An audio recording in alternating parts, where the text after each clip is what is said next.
Let me look at you.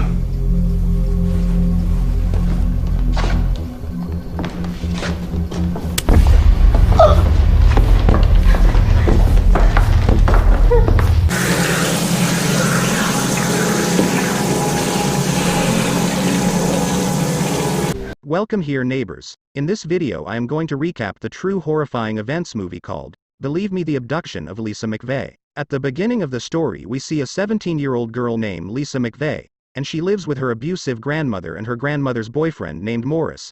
But Lisa's grandmother's boyfriend always sexually assaults Lisa.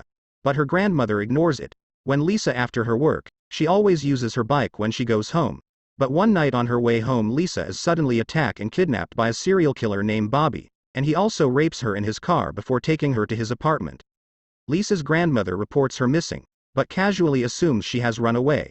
Bobby holds Lisa captive in his apartment, keeping her bound and blindfolded while he continuously rapes her. When it is revealed that Bobby has been hurt by many women in the past, Lisa trying to seduce Bobby to gain his trust.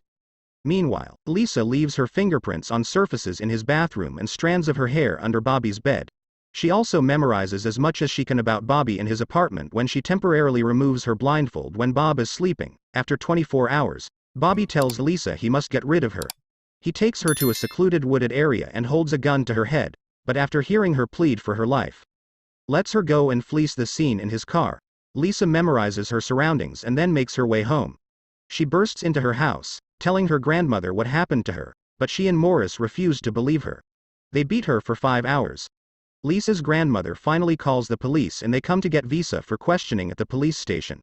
A team of detectives is working on an extensive case involving 9 women who have been found dead over the past few months when other detectives find Lisa's story unconvincing. Sergeant Larry Pinkerton, who specializes in sex crime, assigned himself to Lisa's case. Considering how much detailed information she can provide, Pinkerton believes Lisa, and also believes her abductor is the serial killer.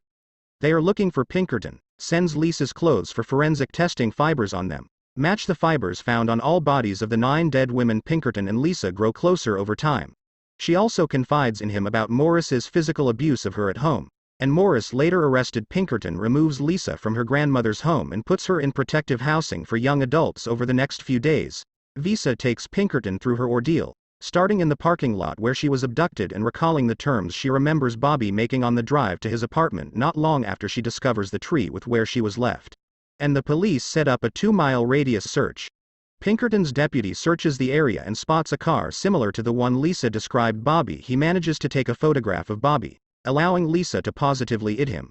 Forensics later searched his apartment and find all the forensic evidence Lisa left behind. On November 16, 1984, Bobby is arrested outside a movie theater. Lisa is applauded for her bravery and ability to help with the case. Pinkerton offers Lisa a place at his house, but she politely declines and goes to live with her Aunt Carol and Uncle Jim. She tells Pinkerton he hasn't seen the last of her, and the two share an emotional goodbye before she drives away. It is revealed that Lisa lived happily with her and uncle and sister Lori for many years before growing up to become a deputy sergeant in sex crimes, working to protect young people from situations similar to hers. Bobby Joe was eventually executed in prison. And the movie ends here. Thank you for watching until the end. Remember, always smile and the world will follow. Adios.